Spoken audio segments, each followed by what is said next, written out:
میرے دوستوں اور میرے عزیز، اس ویڈیو کو اسکپ نہ کرنا میرے دوستوں۔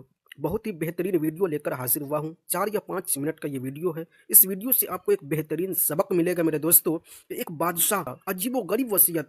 میرے دوستوں آپ اس ویڈیو میں بنے رہیے میرے ساتھ۔ 4 سے 5 منٹ کا یہ ویڈیو ہے، بہت خوبصورت ویڈیو ہے۔ ایک شخص تھا، بادشاہ تھا، بڑا عجیب اس نے وصیت کی اپنے بیٹوں سے، میں مر جاؤں نا تو مجھے دفن نہ کرنا، مجھے ایک لوہے کا صندوق بنانا، لوہے کے میرا جو تابوت ہے وہ لوہے کا بنانا، اس تابوت کو ایک لوہے کے صندوق میں ڈال دینا اور اس کو چھت کے ساتھ لٹکا دینا، دفن نہیں کرنا۔ بچوں نے کہا یہ کیسی وصیت کر رہے ہیں آپ بادشاہ سلامت؟ کہتا ہے میں یہ وصیت اس لیے کر رہا ہوں کہ میں قبر میں جاؤں ہی نا، جب قبر میں جاؤں گا نہیں تو عذاب بھی نہیں ہوگا۔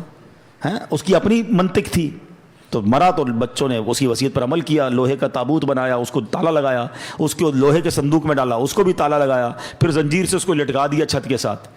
تو کہتے ہیں جب یہ سب ہو گیا تو ابھی کمرہ بند کیا، رات ہوئی تو کمرے سے آوازیں آنے لگی، سب پریشان کہ تابوت بھی بند، اس پر بھی تالا، صندوق پر بھی تالا، وہ تو لٹکا ہوا پر لیکن اوپر سے بڑی خوفناک آوازیں آ رہی۔ ڈرتے ڈرتے صندوق کھولا، تابوت کھولا تو دیکھ کر حیران رہ گئے کہ اس تابوت میں اس بادشاہ کی لاش کے اوپر ایک سانپ بیٹھا ہوا ہے، اس کے چہرے کو کاٹ رہا ہے، کوئی جگہ نہیں تھی، کوئی سوراخ نہیں تھا، وہ کیسے پہنچا اندر؟ سب حیران۔ اب جناب بڑی مشکل سے سانپ کو نکالا، اس کو مارا، پھر صندوق کو بند کیا، پھر لٹکا دیا۔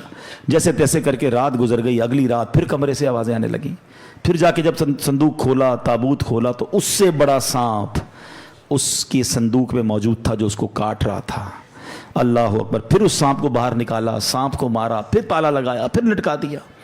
اگلی رات پھر آوازیں، جب دیکھا تو پتہ چلا کہ اب تو اندر آگ بھڑک رہی ہے۔ اب بچوں کو سمجھ آ گئی کہ ہم کچھ بھی کر لیں یہ عذاب ہی ہے، اس سے چھٹکارا نہیں ہے۔ وہ بادشاہ کی لاش کو نکالا اور قبر میں دفنا دیا۔ اے میرے پیارے اسلامی بھائیوں، یہ سمجھنی ہے بات۔ ہو رہی ہے عمر بسلے برف کم، چپ کے رفتہ رفتہ دم بدم۔ برف والے کو بیچتے ہوئے دیکھا ہے؟ برف جس کے ہاتھ میں ہو اس کو بڑی ٹینشن ہوتی ہے۔ ایک بزرگ کہتے ہیں میں نے زندگی کا راز ایک برف والے سے سیکھا۔ ایک برف والا تھا، اب تو برف کم بکتی ہے مگر پہلے، آج سے کچھ سال پہلے تو بڑی بکتی تھی، رمضانوں میں اب بھی بکتی ہوگی۔ تو وہ کیا کہتا ہے؟ اے وہ لوگو اس پر رحم کرو جس کا سرمایہ پگھل رہا ہے، جلدی خرید لو ورنہ کیا ہوگا؟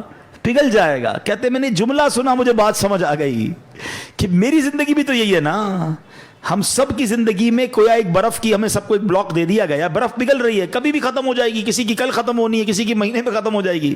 تو شاعر کیا خوب بات سمجھا رہے ہیں، ہو رہی ہے عمر مثل برف کم، چپ کے رفتہ رفتہ دم بدم، سانس ہے ایک راہ روئے ملک عدم، دفعتن ایک روز یہ جائے گا تھم، ایک دن مرنا ہے آخر موت ہے، کر لے جو کرنا ہے آخر موت ہے، آخرت کی فکر کرنی ہے ضرور، جیسی کرنی ویسی بھرنی ہے ضرور، عمر ایک دن یہ گزرنی ہے ضرور، قبر میں میت